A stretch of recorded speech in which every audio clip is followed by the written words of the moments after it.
Halo semuanya, kembali lagi di channel For You. Kali ini gue akan membawakan alur cerita dari film yang berjudul Viking Wolf. Bercerita tentang sesosok manusia serigala yang sering dianggap mitos ternyata beneran ada, di mana makhluk itu mulai menunjukkan eksistensinya dan akan meneror penduduk kota. Penasaran? Ya udah, gak usah banyak bayar di awal, langsung aja. This is For You, dan ini dia Viking Wolf.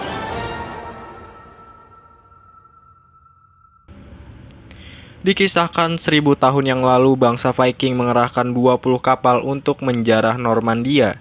Di dalam salah satu biara di sana mereka menemukan sebuah ruangan rahasia. Pemuka agama di sana memohon untuk tidak membuka ruangan tersebut. Namun pasukan Viking yang terkenal kejam tak peduli dan membantai mereka semua. Tapi bukan emas atau perak yang mereka temukan, melainkan hanya seekor serigala kecil. Entah apa alasan mereka, tapi mereka memutuskan untuk membawa serigala itu saat pelayaran pulang. Namun yang mereka tak sadari adalah bahwa mereka baru saja melepaskan seekor hewan terkutuk. Hingga akhirnya seluruh kru kapal yang membawa serigala itu diketahui tewas sebelum kapal tiba di Norwegia. Serigala itu kemudian pergi dan memasuki hutan Nordik. Berpindah ke masa sekarang, di sebuah kota kecil di Norwegia, kisah akan berfokus ke seorang remaja wanita bernama Del. Ia bersama keluarganya adalah pendatang baru di sini, sebab ibunya yang seorang polisi dipindah tugaskan di kota ini. Del tinggal bersama Arthur ayah tirinya, Liv si ibu, dan Jenny adiknya yang seorang tunanetra. Adiknya nggak bisa bicara dan mendengar, jadi mereka semua berbicara menggunakan bahasa isyarat. Del kemudian dicat oleh temannya yang mengajaknya untuk ikut nongkrong di pinggiran danau. Ia pun bergegas dan meminta adiknya untuk jangan cepu. Sampainya di sana, Del disambut oleh temannya bernama Jonas. Setelah beberapa saat mengobrol, Elin, yang juga teman mereka, meminta Jonas untuk mengobrol empat mata. Del yang merasa nggak nyaman, sebab terus-menerus ditanya hal yang nggak penting sama salah satu teman barunya, memutuskan untuk berkeliling sendiri. Malam harinya, Del yang lagi asik jalan-jalan gak sengaja melihat Jonas dan Elin berdua di dekat hutan, yang nampaknya lagi membicarakan hal yang serius. Tapi tiba-tiba sesosok misterius menyerang mereka. Del secepatnya bergegas menolongnya. Tapi nahas, Elin tertangkap dan diseret ke dalam hutan.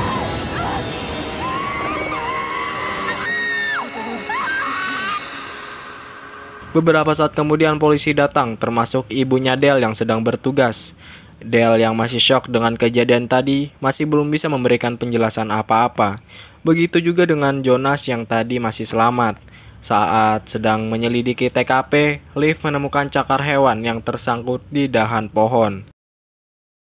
Keesokan paginya saat keadaan Del mulai membaik, ibunya kembali bertanya apa yang dilihatnya saat kejadian tadi malam. Del menjelaskan jika dia nggak bisa melihat sosok itu dengan jelas karena terlalu gelap. Yang dia ingat hanya teriakan terakhir Elin sebelum akhirnya dia benar-benar menghilang. Di kantor polisi, semua orang yang ada di danau kemarin dimintai keterangan.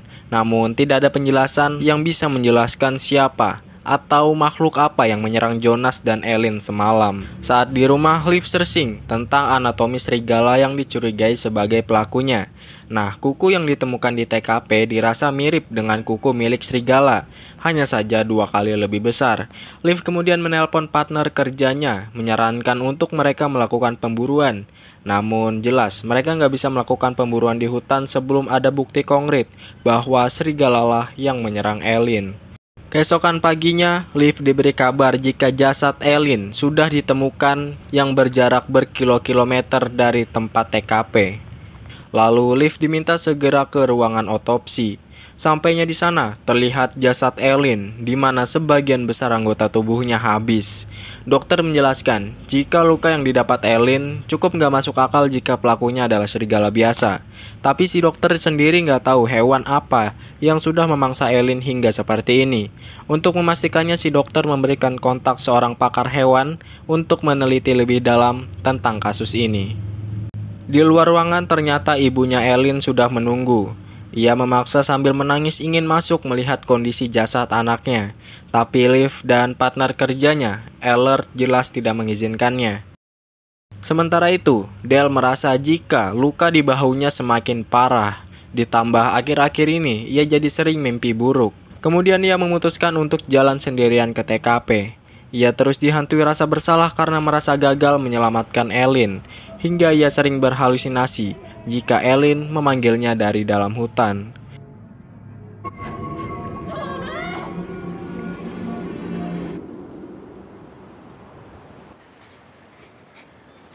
Esoknya Dale yang baru sampai sekolah merasa pusing dan gak enak badan. Saat sesi belajar, ia kembali merasakan hal yang aneh di dirinya, di mana pendengarannya mulai meningkat drastis. Ngerasa ada yang gak beres, Dale pun pergi ke toilet. Di sana ia kembali berhalusinasi melihat Eileen yang menyalahkan Dale atas kematiannya. Ia pun menangis dan pergi ke padang rumput untuk menenangkan diri. Suatu hari, seorang kakek-kakek mendatangi kantor polisi dan meminta untuk bertemu dengan Liv, sebab ia mengaku punya informasi penting tentang kasus Eileen. Kakek ini bernama Brodin. Liv kemudian menanyakan informasi apa yang dipunya kakek Brodin. Kakek Brodin menjelaskan jika pihak kepolisian bukan berhadapan dengan serigala biasa, melainkan serigala sekaligus manusia, alias manusia serigala. Jelas Liv yang mendengar penjelasan kakek Brodin kesal karena kakek Brodin dianggap cuma buang-buang waktu untuk membicarakan mitos. Tapi kakek Brodin meyakinkannya bahwa makhluk itu bukanlah mitos, sebab dia sendiri sudah memburunya selama bertahun-tahun. Liv tetap menganggap omongan itu hanya bullshit semata. Kakek Brodin bilang jika makhluk itu sering bersembunyi di gua-gua dekat gunung. Kakek Brodin menawarkan bantuan jika Liv butuh bantuannya, datangi dia di perkemahannya. Sebelum pergi, kakek Brodin memberikan peluru perak yang dibuat khusus untuk melumpuhkan manusia serigala itu. Beberapa hari kemudian, seorang pakar hewan sampai di kantor polisi. Ia bernama William dari universitas ternama di kota itu. Liv dan Alert kemudian membawanya ke ruang otopsi. Setelah beberapa saat dicek, William memastikan bahwa benar, hewan yang menghabisi Eileen adalah serigala, tetapi dengan ukuran yang lebih besar dari serigala biasa. Karena sudah dikonfirmasi bahwa pelakunya adalah serigala, maka mereka pun diizinkan untuk melakukan pemburuan. Singkat cerita, pemburuan pun dimulai. 4 pemburu profesional dikerahkan yang dipimpin Liv dan Alert, dan juga ada 1 fotografer sebagai dokumenternya. Belum lama mereka mendaki, mereka langsung dikejutkan dengan temuan mayat tanpa kepala. Liv pun menugaskan 2 pemburu untuk stay di sini menjaga mayatnya sampai bantuan tiba. Sementara yang lainnya akan melanjutkan pemburuan. Anjing pengawal yang dibawa salah satu pemburu mengarahkan mereka ke sebuah gua bekas tambang tua. Karena nggak ada satupun yang berani memeriksa, Liv memberanikan diri untuk memeriksa ke dalam. Saat turun ke bawah, Liv terjatuh dan menimpa penggalan kepala mayat yang mereka temukan sebelumnya. Seperti film horor konvensional pada umumnya, kalau mereka berpencar pasti satu persatu akan tewas. Terbukti di mana 2 pemburu yang menjaga mayat tadi tewas diterkam serigala yang mereka buru. Gak lama kemudian yang berjaga di depan gua pun ikut tewas, hingga serigala itu berhadapan dengan Liv.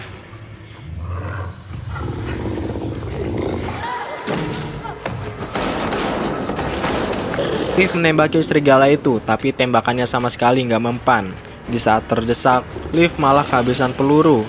Ia pun menggunakan peluru perak yang pernah dikasih kakek Brodin, dan akhirnya membuat serigala itu mati. Setelah kejadian itu, Liv yang berhasil selamat dirawat di rumah sakit, sementara Alert masih belum sadarkan diri. Dengan matinya serigala itu membuat Liv dijuluki pahlawan oleh warga sekitar. Dan saat ini, keadaan kota mulai kembali damai.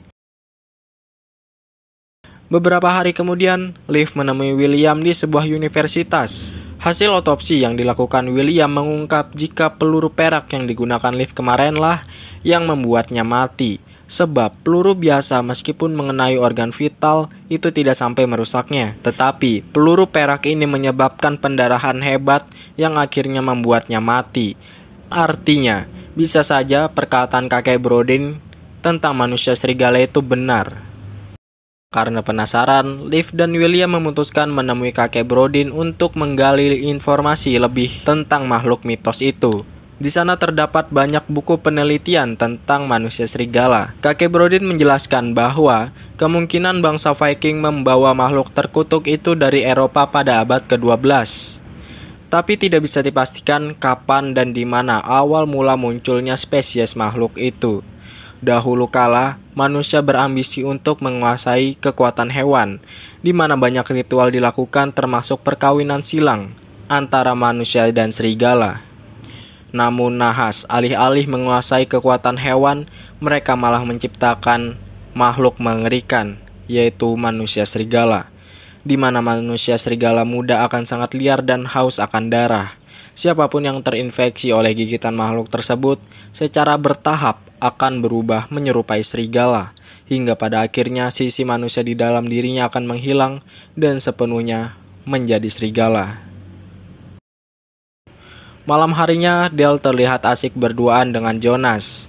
Gak lama kemudian Jonas ditelepon ayahnya. Tapi kebetulan saat itu sedang terjadi bulan purnama. Del mulai merasakan sesuatu yang aneh dalam dirinya. Ya, tepat saat itu, Del mulai bermutasi menjadi manusia serigala. Alhasil, saat Jonas kembali, ia menjadi mangsa pertama bagi Del. Keesokan harinya, Del tersadar di sebuah gudang. Del bercermin dan melihat taringnya mulai muncul. Ia sadar bahwa dia sudah terinfeksi dan sebentar lagi akan sepenuhnya menjadi manusia serigala.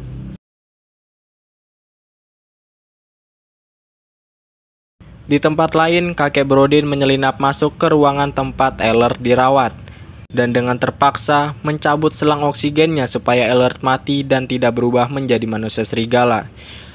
Sementara Del memutuskan untuk pulang kampung ke Oslo menggunakan bis. Tapi sayangnya malam itu masih malam bulan purnama, sehingga Del kembali berubah. Namun kali ini ia sepenuhnya berubah menjadi manusia serigala. Del akhirnya dengan brutal menyerang para penumpang yang membuat bus akhirnya kecelakaan. Liv yang sedang bertugas menerima laporan bahwa ada kecelakaan bus di sebuah terowongan. Ia pun secepatnya menuju lokasi TKP. Sampainya di sana, Liv langsung memeriksa busnya dan menemukan jam tangan milik Del. Dengan fakta itu, Liv yakin jika Del yang terinfeksi sudah bermutasi menjadi manusia serigala sesuai perkataan kakek Brodin. Kebetulan gak lama kemudian William datang. Mereka pun bergegas mencari Del sebelum Del memakan lebih banyak korban. Del sendiri mendatangi rumahnya dalam wujud serigala. Jenny yang ketakutan hanya bisa pasrah sebab ia gak bisa berteriak. Tapi Jenny notice jika mata serigala itu sama persis seperti mata kakaknya, Del. Tiba-tiba dari belakang Arthur menyetrum Del, lalu mereka pun secepatnya pergi menuju kota. Setelah kejadian tadi, ternyata Arthur terkena gigitan yang membuatnya tak sadarkan diri, hingga akhirnya mobilnya menabrak pembatas jalan. Del yang juga sampai di kota mulai menyerang penduduk. Seketika, kondisi kota menjadi kacau. Jenny yang sadar jika serigala itu adalah kakaknya, mencoba menenangkan kakaknya, yang kini adalah seekor serigala. Lalu Liv dan William datang. William langsung menembak Del dengan peluru bius. Tapi peluru itu tidak langsung bereaksi dan membuat Del semakin murka. Mereka pun berlari secepatnya ke dalam toko. Tiba-tiba dari jauh, kakek Brodin menabrak Del dengan mobilnya. Del yang berhasil menghindar pun akhirnya mencabik-cabik kakek Brodin. Setelah itu, Del yang semakin hilang kendali menggigit Liv ibunya sendiri. Di sini Jenny memberanikan diri menusuk Del dengan peluru bius yang akhirnya membuatnya pingsan. Beberapa hari setelah kejadian mengerikan itu, Liv pergi ke rumah sakit. Del di sana masih dalam kondisi pingsan. Menyadari bahwa sekarang Del bukanlah Del lagi, melainkan seekor serigala buas. Dengan berat hati, Liv harus membunuhnya dengan peluru perak.